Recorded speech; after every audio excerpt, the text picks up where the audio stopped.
Pues muy buenos días, secretario. Buenos días. Estamos muy contentos de recibirlo en nuestro primer gracias. podcast. Muchas gracias. Igualmente es un gusto visitarles aquí en estas nuevas instalaciones y participar de este primer podcast con mucho agrado. Queremos ahora hablar de muchos temas traemos muchos temas en la Secretaría de Salud que a lo mejor a la población le inquietan o tienen alguna duda. Y pues vamos a entrarle en materia de comunicación primero. Okay. Me gustaría saber cómo es su visión después de, entiendo que usted estaba en gobierno federal, ¿verdad? Nos tocó, es correcto. En el tema del COVID. Sí. Fue complicado, secretario, estar ahí. En su momento tuvimos la invitación a trabajar como director general de epidemiología a nivel federal. Y pues obviamente cuando aceptamos esa invitación, nunca pensé ni se me ocurrió que nos tocaría enfrentar uno de los mayores retos que en el campo de la epidemiología como tal, pues existen y que bueno, que es para también lo que nosotros nos preparamos y en su momento podemos enfrentar, como es una pandemia, ¿no? O sea, una pandemia es el evento epidemiológico de mayor magnitud en marco de su clasificación, de su afectación, de sus consecuencias, etcétera. Y pues bueno, justo nos tocó al año 2 meses, al año 3 meses de haber iniciado en el gobierno federal en el 2018, pues tener que hacer frente a una situación de esa magnitud. Y fue obviamente toda una experiencia para la cual, reitero, pues nos habíamos preparado durante muchos años, y me refiero también a todo el equipo que en su momento estuvimos en ese marco, y toda una serie de experiencias y aprendizajes que a la par pues nos permiten también obviamente temas menores o temas que en su momento no necesariamente tienen esa magnitud, hablando de endemias, de epidemias, de problemas de salud que pueden abarcar toda una región como un estado completo, o que pueden abarcar una colonia, un polígono dentro de una ciudad, pero que deben de atenderse, pues obviamente hay toda una expertise ahí para poder llevarlo a cabo, ¿verdad?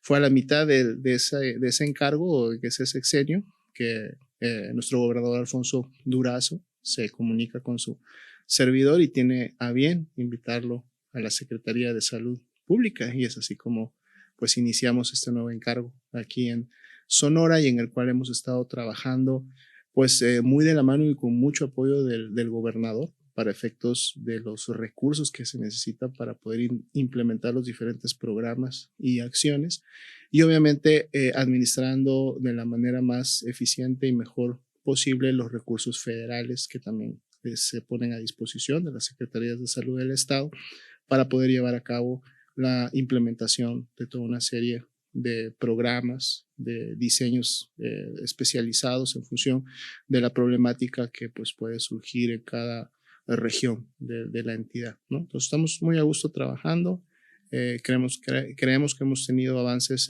importantes, hay trabajo obviamente por hacer, hay áreas que tenemos que reforzar y mejorar, y bueno, vamos a seguir trabajando en ello para pues dar las mejores cuentas posibles al final del sexenio. Le tocó a usted, ahora que se vino para acá, para el estado de Sonora, la transición de IMSS Bienestar cuando a nivel federal se decidió, creo en el sexenio de Andrés Manuel López Obrador, se decidió que los servicios de salud, la atención médica específicamente, pasara a ser de IMSS Bienestar y que las secretarías en los estados ya no dieran atención médica. Es correcto. Uno de los temas que se identificó al principio del sexenio del presidente Andrés Manuel López Obrador y que fue parte de ese diagnóstico de arranque, de inicio que llevó a cabo la Secretaría de Salud Pública Federal, es que se identifica precisamente esta, vamos a decir, pues una ramificación que en su momento había generado que el sistema nacional de salud estuviera partido en muchos subgrupos, ¿sí? Por un lado, los grandes institutos nacionales prestadores de atención médica, como era el Instituto Mexicano del Seguro Social, el ISSSTE, los hospitales de alta especialidad, los centros nacionales de alta especialidad, pero además 32 sistemas de salud diferenciados, aunque tratando de trabajar bajo un modelo rector de la Secretaría de Salud Federal, pues finalmente al estar a cargo de cada una de las entidades federativas y la misma Ciudad de México, pues eran modelos que se diferenciaron en el tiempo, que tenían estructuras ahora que sí diferentes y por lo mismo formas diferentes de cómo aplicar los recursos para efectos de llevar a cabo los diferentes programas.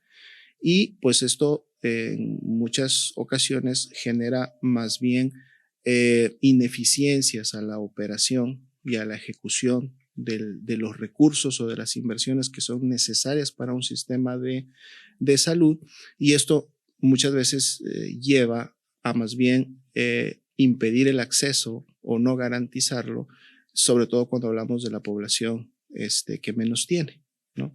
Entonces se empieza a plantear desde el inicio cómo caminar hacia poder lograr un modelo, un esquema de salud universal que pueda cubrir a toda la población en México, independientemente si trabaja y si por lo tanto a través de su trabajo tiene algún esquema de seguridad social que además le brinda la atención médica, o por ser autoempleado o por tener otro tipo de giro para el uso para la ganancia de sus recursos, pues no tenía este tipo de seguridades, pero obviamente sí tiene las necesidades de un sistema de salud que lo atienda y que le resuelva sus problemas.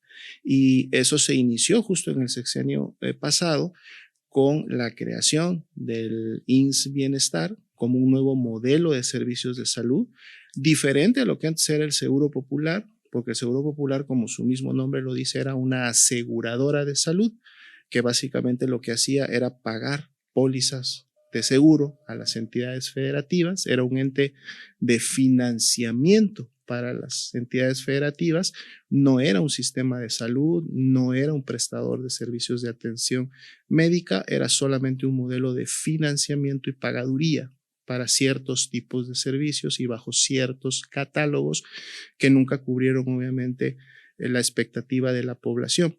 Migrar entonces a un modelo en donde una institución que además, al ser de origen federal y operar con recursos directamente desde la federación, puede en el tiempo hacerse cargo de todas las necesidades de la población que no tiene, en ese momento no tenía, seguridad social per se o alguna cobertura médica particular o propia, y que obviamente en función de cómo en su momento se encontraban los grupos y grados de pobreza en el país, pues era una población considerable, una población en un porcentaje elevado, lo cual sabemos también a la par y a través de otros trabajos, iniciativas y proyectos, pues se ha logrado también reducir a la par de que se tiene que seguir avanzando precisamente en esta implementación, y que ahora se continúa o hay una continuidad con el gobierno de nuestra presidenta Claudia Sheinbaum,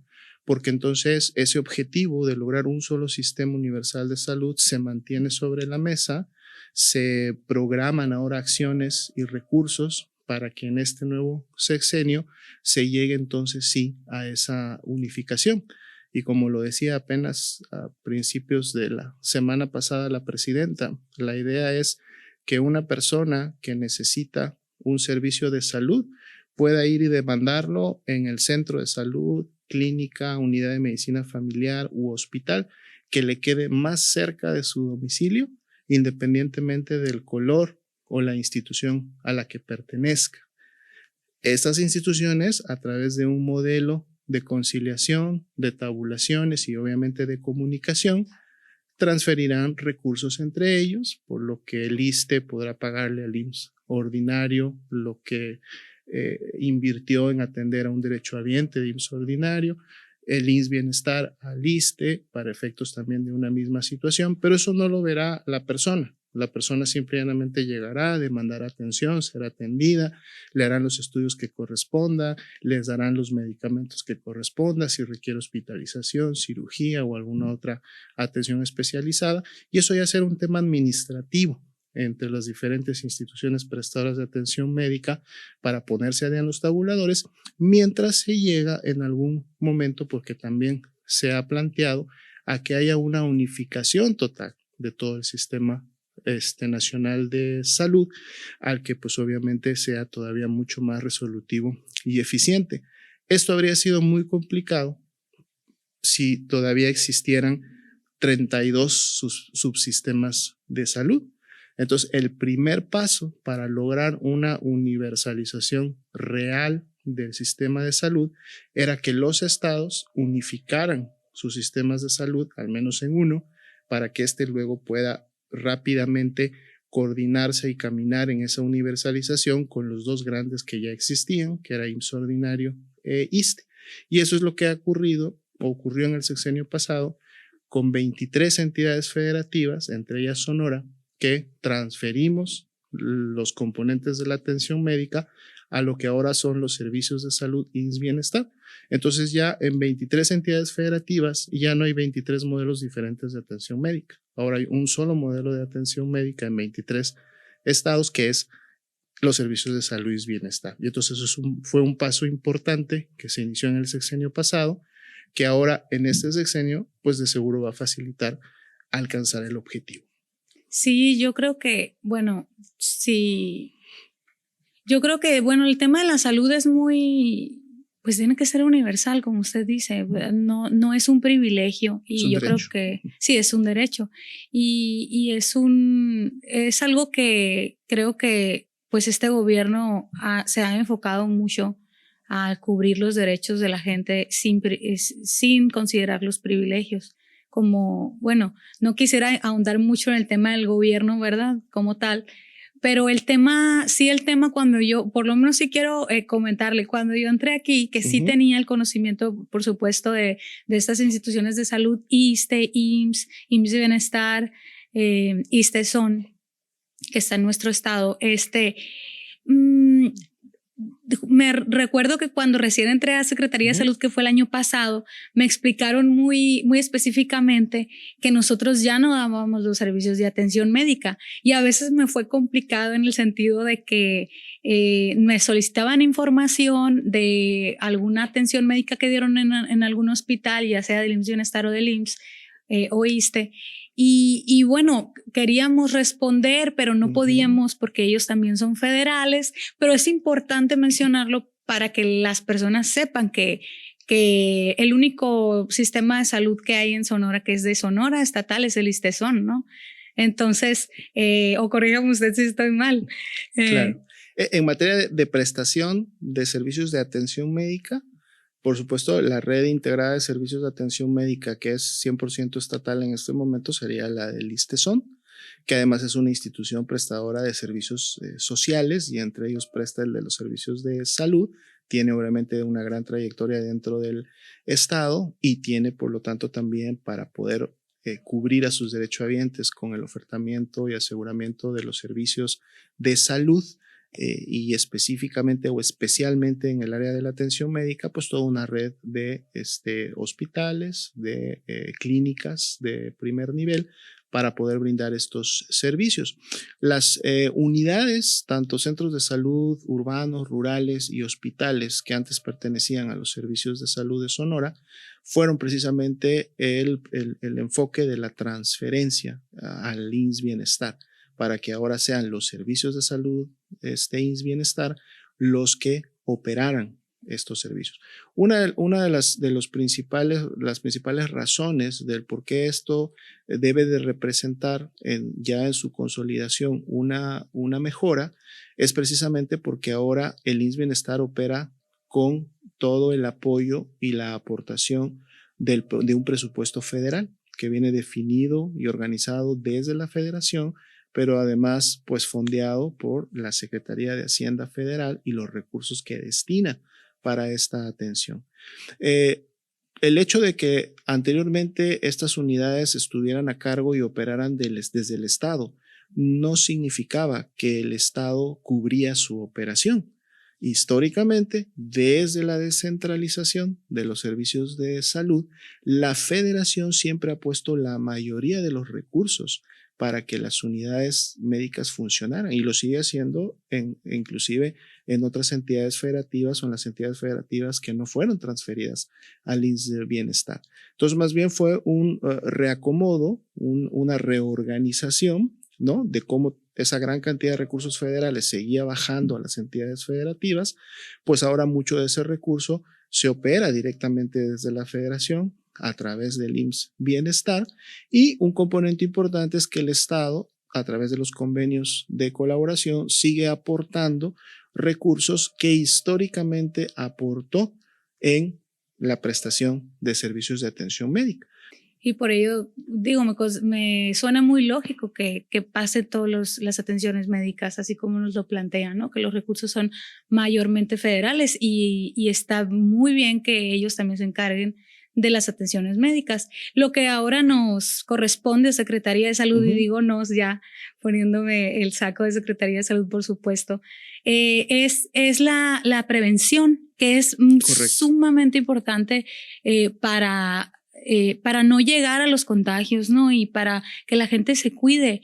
Y yo la verdad es que a veces hasta he hecho historias en mi Facebook o en mi Instagram, en mis redes, dando por lo menos a las personas que me ven ahí, que son mis amigos, mis familiares, regañándolos casi. A ver, limpien sus patios, vacunen a sus perritos, báñenlos. Es sumamente importante que la población también contribuya y se cuide y cuide su salud y la limpieza de su hogar. Entonces, esta parte es la que nos toca a nosotros. Justo. Sí. Esa es la parte importante del área de comunicación social, que en el marco de la Secretaría de Salud Pública tiene ahora sí que ese gran reto, ¿no? Porque muchas veces se identifica claramente la parte de la comunicación social como tal, y muchos de los mensajes, en su mayoría preventivos, que se vierten y se distribuyen a toda la población, pero que es, por ejemplo, diferente de la comunicación de riesgos, que es también importante tenerla claramente identificada, pero sobre todo emitirla e intensificarla en los momentos que son necesarios y al grupo poblacional que es necesario. A veces abarcará todo el contexto del Estado, pero como decíamos al principio, en ocasiones la comunicación de riesgos podrá ser muy particular para un municipio o algunos municipios, o inclusive dentro de un municipio solo para algunas localidades, porque es donde realmente o está o ya ocurriendo algún problema de salud que necesitamos que la población se sume de manera corresponsable para poder controlarlo, ¿sí? O en su caso, pues obviamente podrá tener algún otro tipo de arista o contextualización, hablando de factores de riesgo, hablando en su momento de determinantes de salud, que muchas veces son más complicados a atenderlos y que no solamente dependen de la Secretaría de Salud, sino más bien de una respuesta y una acción integral que pueden tener muchas dependencias. Y entonces es ahí donde los mensajes tienen que ser lo más claro posibles, lo más entendible posibles y con elementos muy distintivos de qué es lo que la ciudadanía, la población puede hacer en el día a día, en su ambiente familiar, en su colonia, con sus vecinos, con sus empleadores, con sus compañeros de trabajo, para controlar un riesgo y que ese riesgo no se materialice en un problema de salud. O si ya está el problema de salud, pues cómo también controlarlo y volver nuevamente a un esquema de normalidad.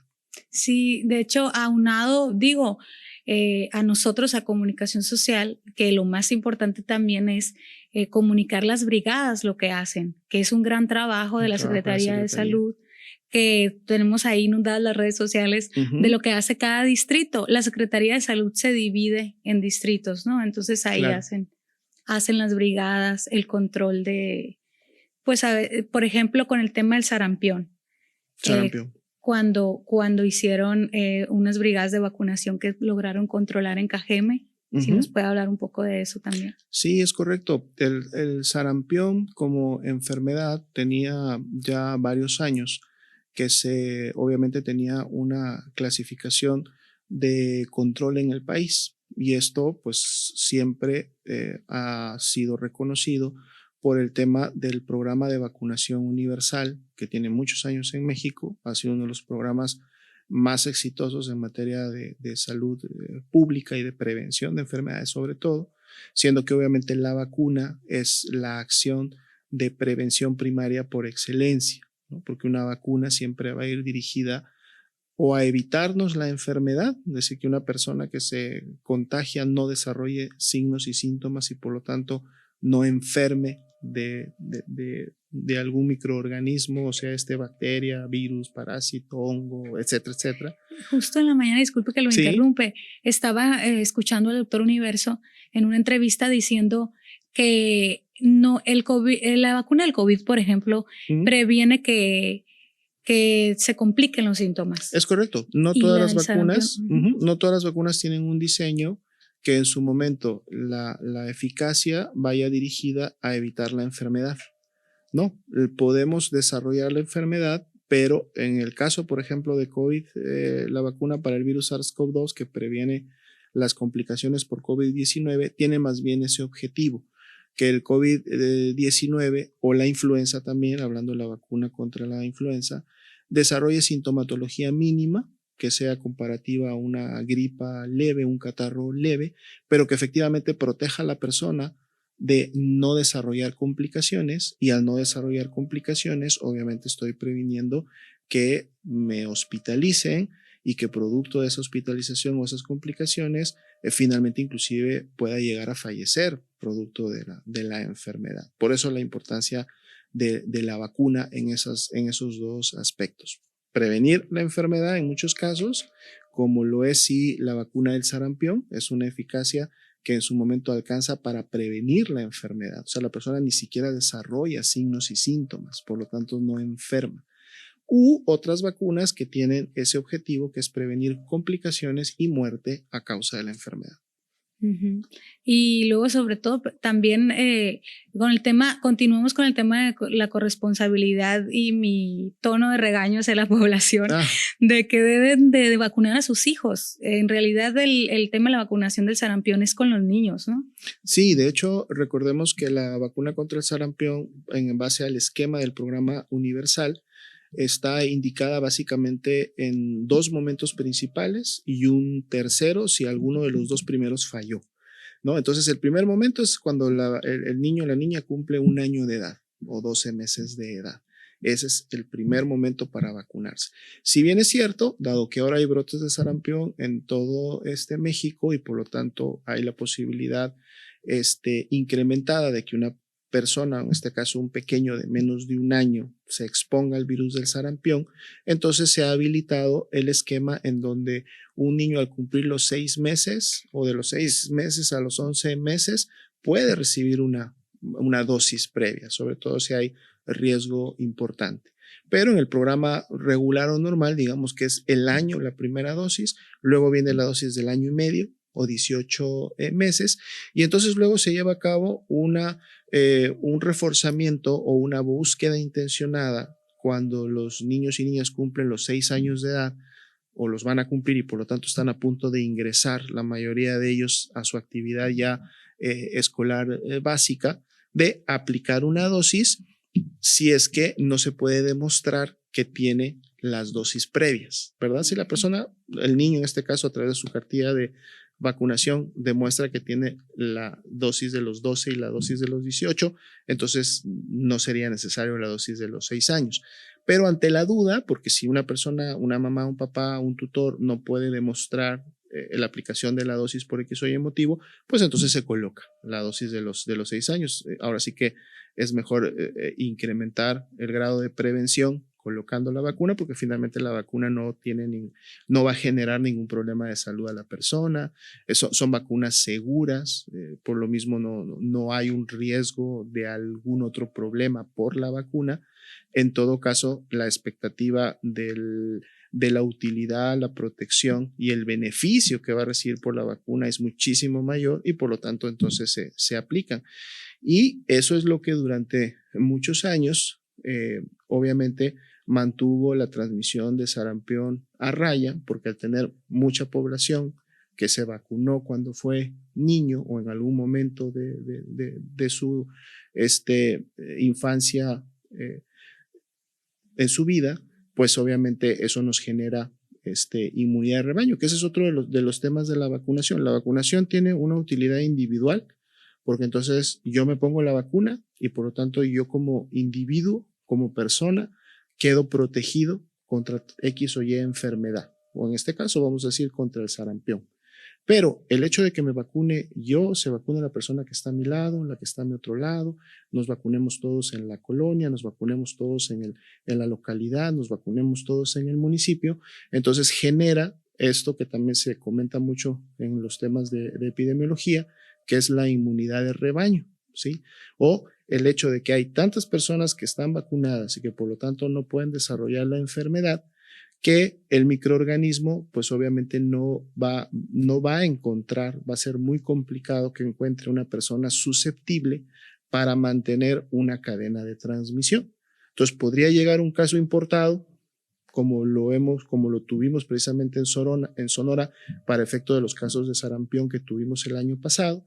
Llega un caso de fuera del estado con el virus del sarampión, pero ese caso solamente contagia o a las personas que llegaron con él y que tampoco tenían el antecedente vacunal, y fue el tema justo de los jornaleros agrícolas que en su momento pues vinieron a nuestro estado procedentes del estado de Chihuahua y más recientemente del estado de Chiapas, que además por haber viajado juntos, por haber convivido en espacios cerrados, pues obviamente el virus del sarampión, que es de los más contagiosos o es el virus más contagioso que hemos conocido en la historia de la humanidad, pues obviamente a cualquier persona susceptible, no vacunada o que nunca le había dado el sarampión previamente, no solo la va a contagiar, sino que va a desarrollar la enfermedad.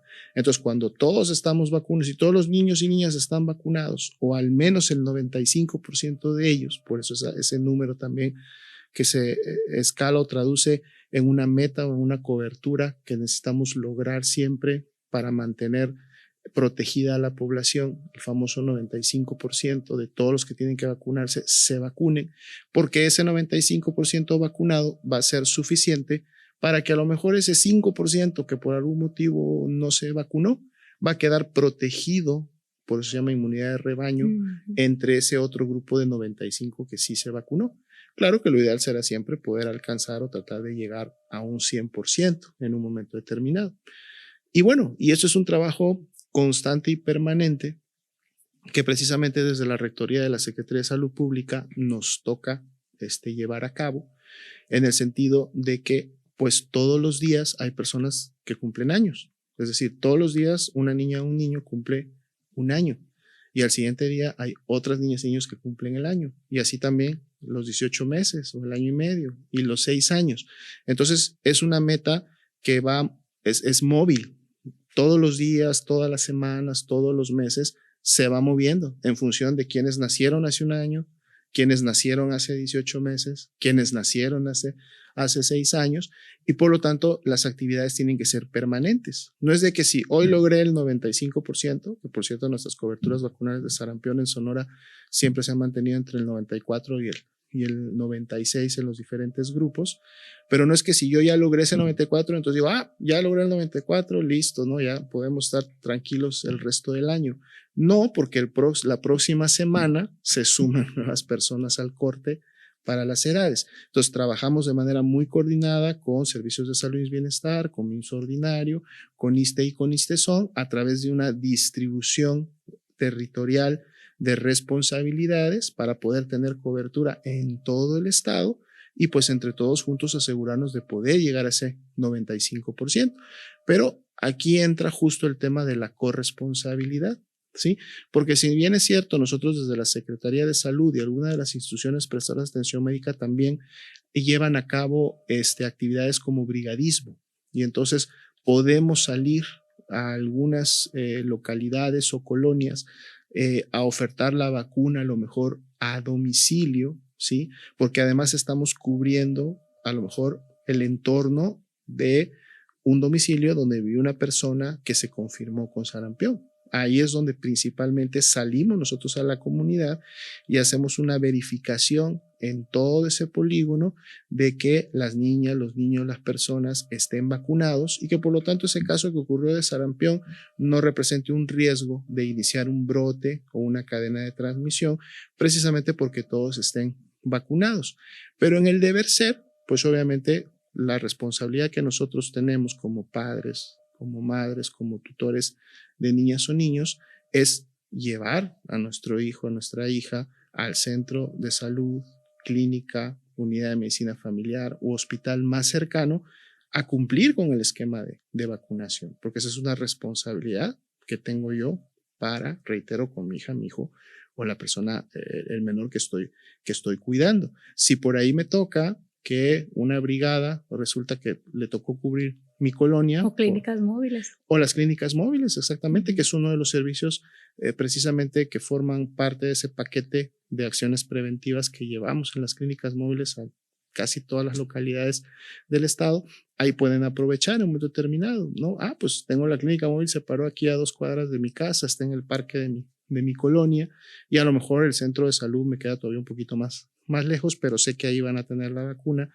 Aprovecho, voy y cubro de una vez con todo el esquema de vacunas, pues a todas las personas que están en casa, que forman parte de mi familia. Entonces, esa es la parte de aprovechar. Pero aún así, justo estamos hablando de esa corresponsabilidad de generar la acción, ¿no? De alistarme, de agarrar a mis hijas, a mis hijos, a mi familia, decir, vamos, ya sea a la clínica móvil, al centro de salud, al hospital, para poder tener mi esquema de vacunación. En México, las vacunas son 100% gratuitas, no cuestan.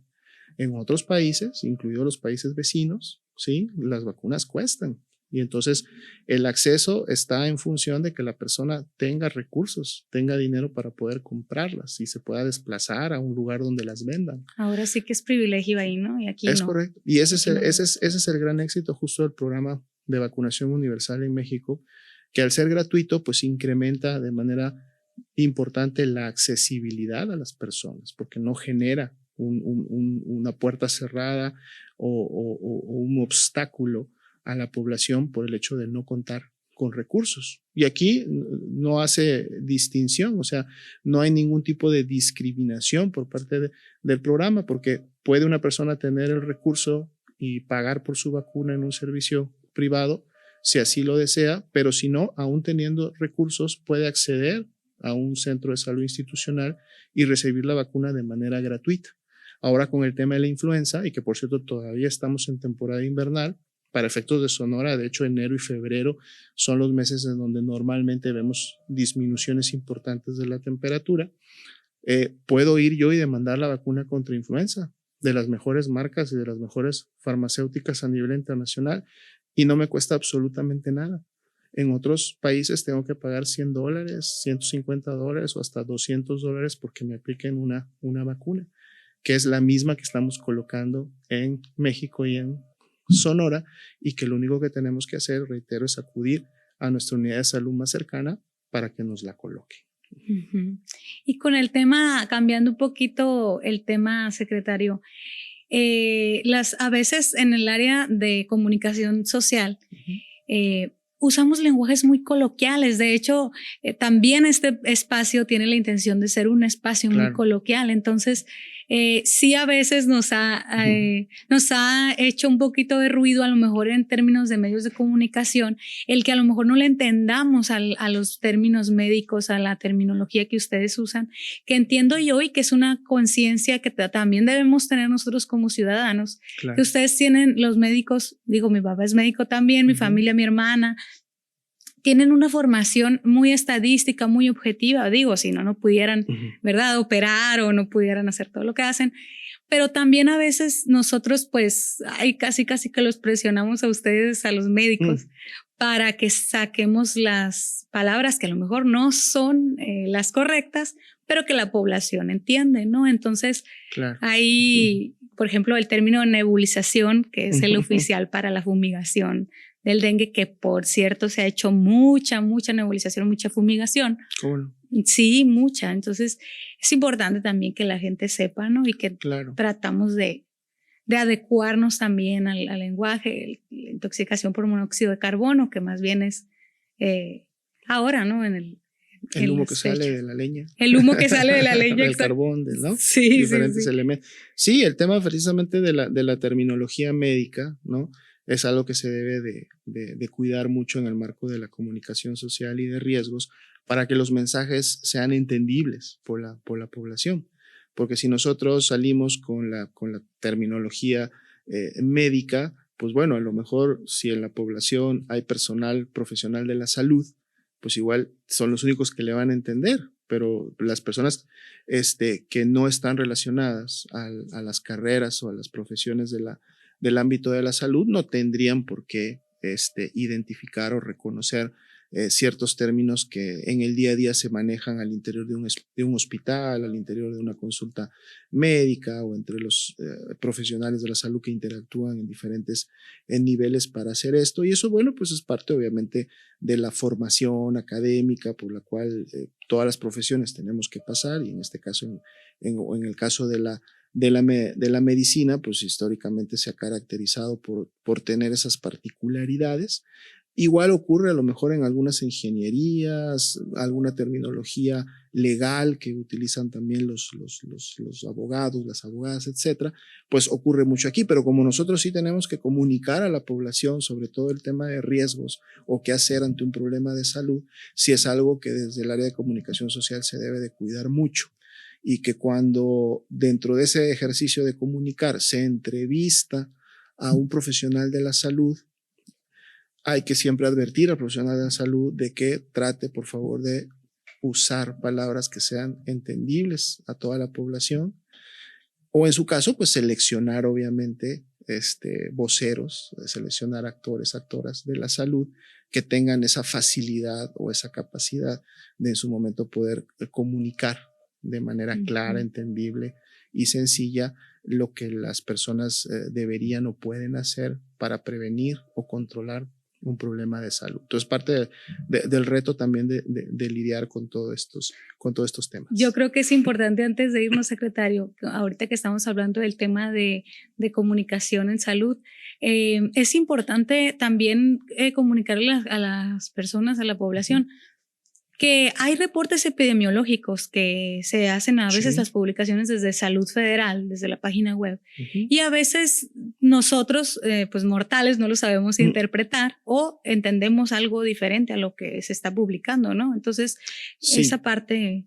Es algo que también, por un lado, nosotros tenemos que cuidar, o sea, en el marco del ejercicio institucional, y cuando queremos nosotros comunicar a la población, que ese es el punto también, porque muchas veces es el diseño de un producto informativo, ya sea un boletín, una nota, una publicación, tiene que también tener muy claramente identificado a qué público se dirige, ¿no? Entonces, si la nota está publicada para que otros profesionales de la salud o otras instituciones que van a llevar a cabo acciones para prevenir o controlar una enfermedad se enteren sobre un tema, sobre un sistema, pues de seguro va a tener más una carga técnica, ¿no? Para que justo estos otros profesionales pues sepan de qué estamos hablando y lo entiendan en ese marco de interacción. Pero si el boletín, la nota, el producto es precisamente para informar a la opinión pública o va dirigido a un grupo poblacional particular, no sé, adultos mayores, mujeres embarazadas, personas que tienen algún tipo de enfermedad, entonces esa información impresa o que se difunde a través de medios digitales o redes sociales también debe de llevar ese cuidado, o sea, debe pasar por una revisión y una validación que nos diga que efectivamente lo que se está publicando es entendible para ese grupo al que nos estamos dirigiendo, porque si no, a lo mejor y lo que vamos a hacer es confundirlos más o generar una impresión de que está habiendo un problema, cuando a lo mejor lo que la nota quería efectivamente decirle a la población es que el problema no existe o que el problema está controlado o que el problema es menor que lo que era antes. Entonces sí es importante este diseño, es algo en lo que tenemos que trabajar desde el ámbito institucional para mejorar,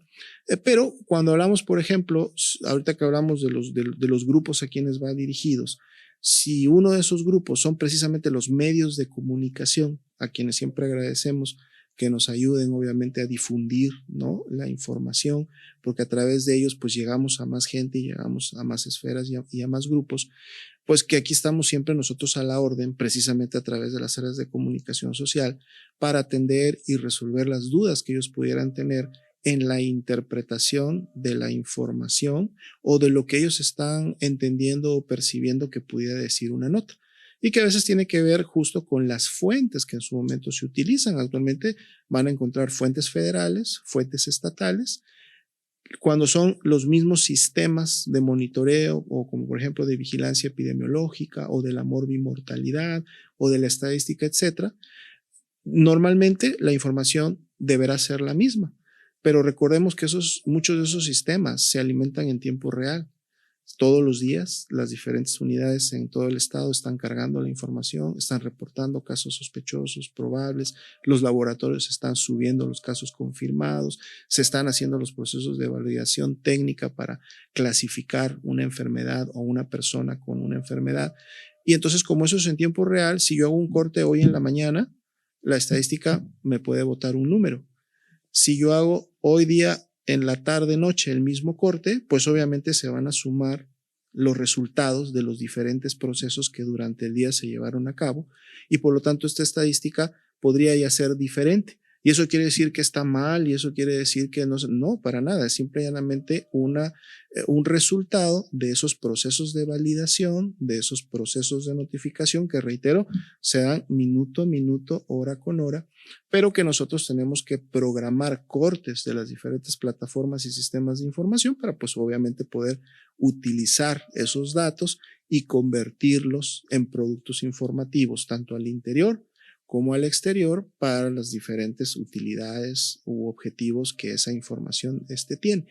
Pero por lo mismo, basta muchas veces con preguntar, hacer una llamada, consultar. Sí. Ahora tenemos tantos canales de comunicación abiertos con todos los actores y salir de esa duda, ¿no? Y ante la explicación, poder entonces tener la información y el dato correcto. Sí, así es. Sí, nos hemos topado con algunos temas ahí, ¿verdad? Porque a veces a lo mejor el gobierno federal publica ya por norma de ellos los casos sospechosos que nos ha pasado.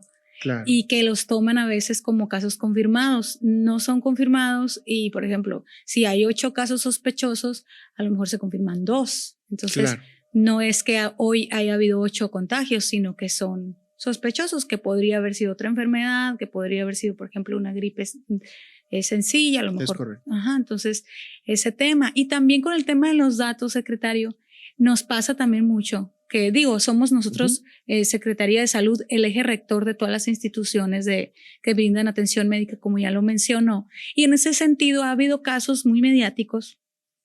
Recientemente tuvimos el bebé abandonado en el poblado Miguel Alemán, en el que los medios de comunicación nos piden muchas actualizaciones y información del estado de salud de la persona o del bebé afectado en este caso.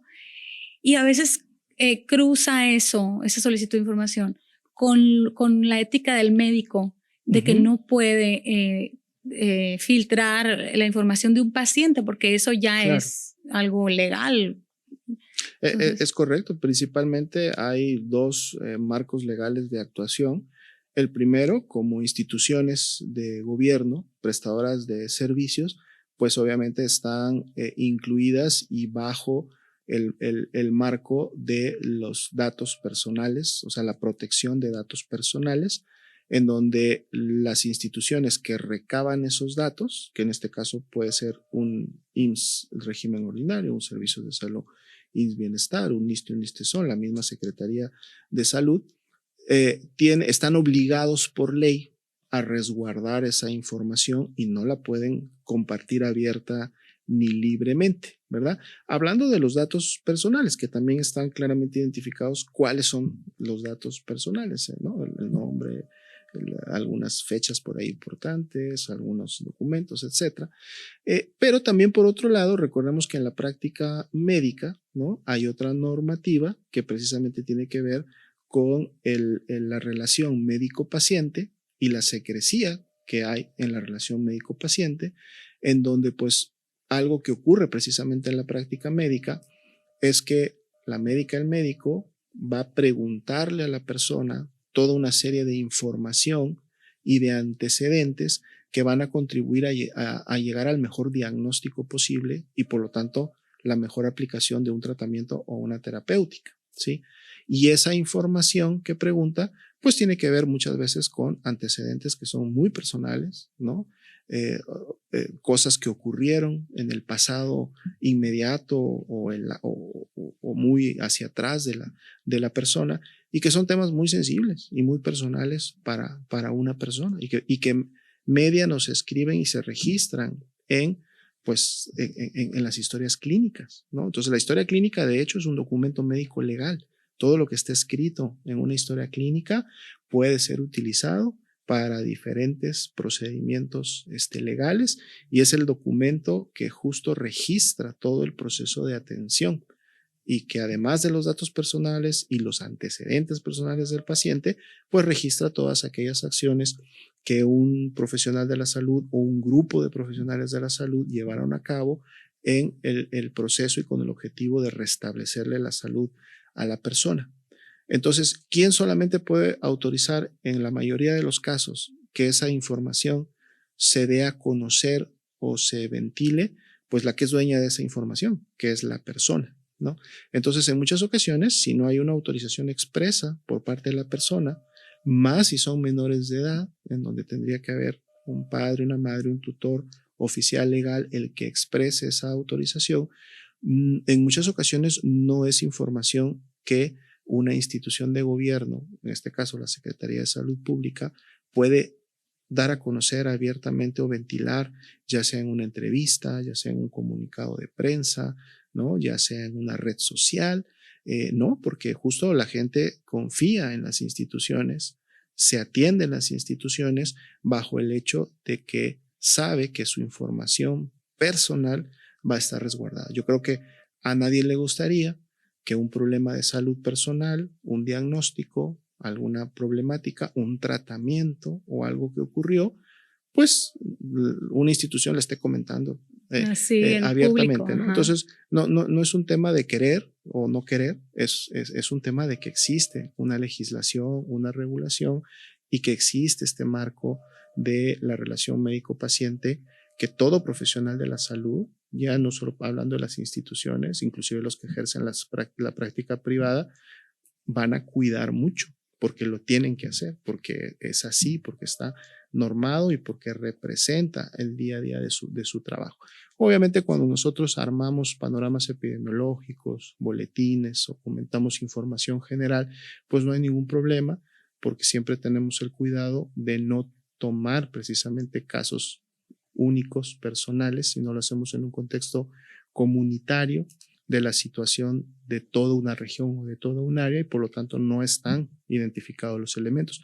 Porque en muchas ocasiones no solamente es no decir el nombre o alguna característica propia de la persona, ocurre que es el único caso que existe en ese momento en todo el estado y por lo tanto todas las personas identifican claramente quién es. Entonces, aunque yo no mencione su nombre, su apellido, sus datos, si yo hablo sobre ese caso o damos información sobre ese caso, ya estamos ventilando su situación. ¿Por qué? Porque toda la opinión pública sabe de quién estamos hablando, ¿no? Entonces, son temas obviamente que hay que cuidar. Siempre vamos a estar en la mejor disposición en un ejercicio de comunicación social y de comunicación de riesgos, de vertir información útil a la población. O sea, tiene que ser información que realmente le ayude a la ciudadanía y a la población a tomar una acción, a llevar a cabo algún tipo de interacción que tenga como objetivo protegerse de un riesgo o evitar o controlar un problema de salud. Si la información que yo le voy a dar no va dirigida a eso, no tiene esa utilidad, no tiene ese fin, pues entonces como que no tendría mucho sentido estarla comentando. Sí, de acuerdo totalmente. No sé, secretario, si ya me pasé la hora, si tiene algún otro compromiso. Ahorita retomamos la agenda, no hay problema. Pues el tema de las acciones preventivas de clínicas móviles, por ejemplo, que combaten qué enfermedades, las vacunas que existen en las clínicas móviles y qué acciones de prevención llevan a todos los municipios. Hay que recordar que el año pasado tuvimos una inversión de clínicas móviles y que ahorita suman 16, entiendo yo, ¿verdad? Sí, es correcto. Son 16 clínicas móviles que, como tienen cada una de ellas 2 módulos, entonces estamos hablando pues de 32 módulos que tienen un enfoque precisamente de servicios preventivos, ¿sí? ¿Van a encontrar consulta médica? Sí la van a encontrar, pero la van a encontrar en un marco precisamente de lo que es la vigilancia epidemiológica, que tiene un enfoque a la detección de aquellas enfermedades que, como su nombre lo dice, tiene un potencial de producir una hiperendemia o en su momento una epidemia y por lo tanto generar un problema de salud a muchas personas o a una comunidad, y sí lo van a encontrar. Pero después todos los demás servicios, que es un catálogo con más de 20 servicios preventivos que llevamos a las clínicas móviles, como su nombre lo dice, realmente van orientados a prevenir la enfermedad y por lo tanto van orientados en todo caso, digamos, a las personas sanas, ¿no? En el sentido de que si no tengo signos y síntomas de enfermedad en este momento, que es algo que tenemos que trabajar con las personas, los servicios de salud no solamente son para las personas enfermas. No tengo yo que llegar a tener un signo, un síntoma de una enfermedad o peor aún un problema, una complicación, para entonces recién acercarme a un servicio de salud. Estando sano y no teniendo ningún signo y síntoma, me debo de acercar a un servicio de salud para que precisamente a través de los servicios preventivos pueda yo entonces mantenerme sano durante mucho más tiempo y evitar la enfermedad. Por supuesto que las vacunas, lo decía, son la acción de prevención primaria por excelencia, porque todo este esquema de vacunas que tenemos en México nos ayudan precisamente a prevenir las principales enfermedades que generan o grandes complicaciones a una persona o epidemias en un momento determinado, y por eso el control que se ejerce a través de las vacunas. Pero también van a encontrar en nuestras clínicas móviles la medición de la presión arterial, la medición del azúcar en sangre, la medición del índice de masa corporal.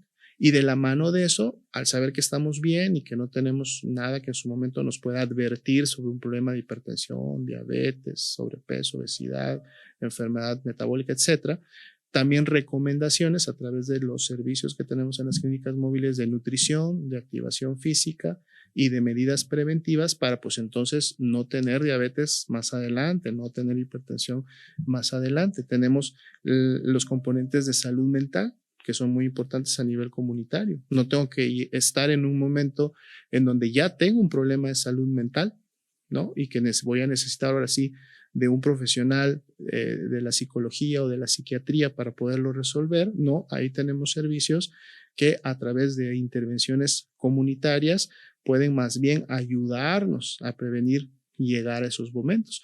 Tenemos todo el paquete de salud animal, que es muy importante, que si bien es cierto, pues toma como objeto de la intervención a nuestro gatito, a nuestro perrito, que además es parte de nuestra familia, ¿no? En este mismo concepto de una sola salud también que implementamos, pero que al estar ellos sanos vamos a evitar la transmisión o cercanía de enfermedades zoonóticas, así se llaman, que pueden llegar a través de esos perritos o de esos gatitos y nos pueden enfermar a nosotros o a nuestra familia. Y entonces ahí damos toda una serie de servicios, incluido el tema, obviamente, de el control, ¿no? A través de la castración, otra vez en este caso de evitar con la cirugía de que los perritos, las perritas, gatitos y gatitas puedan seguirse reproduciendo. Ya tenemos muchos, hay que más bien ver cómo adoptamos a todos esos perros y a esos gatitos, sí, en vez de que estos se sigan reproduciendo aún más. Y eso es por dar algunos de los ejemplos. Están todas las acciones también de promoción de la salud, con diferentes elementos de información, sensibilización, capacitación que las personas pueden poner en práctica para precisamente evitar una enfermedad o evitar un mayor problema de salud. Entonces, todos estos elementos los van a encontrar en las clínicas móviles. Vamos a seguir trabajando, reforzando para incrementar la cobertura en este caso con estas 16 ya podemos tener, atender a más localidades, a más municipios al mismo tiempo. Unas se van al sur, otras se van al norte, y pues de esa manera obviamente trabajamos mucho mejor. Pues muchas gracias, secretario. Estamos tenemos mucha información aquí, chicos, para editar. Qué bueno, es la idea. Y para que la población esté informada también desde su perspectiva. Entonces es muy importante, y muchas gracias por darnos este espacio en su agenda, que fue bastante. Y bueno, lo esperamos en la próxima. Gracias a ustedes. Para hablar de otros temas importantes. importantes. Ustedes, para eso estamos, y esperamos que haya información útil para la población, y aquí seguiremos. Bueno, muchas gracias. Gracias también.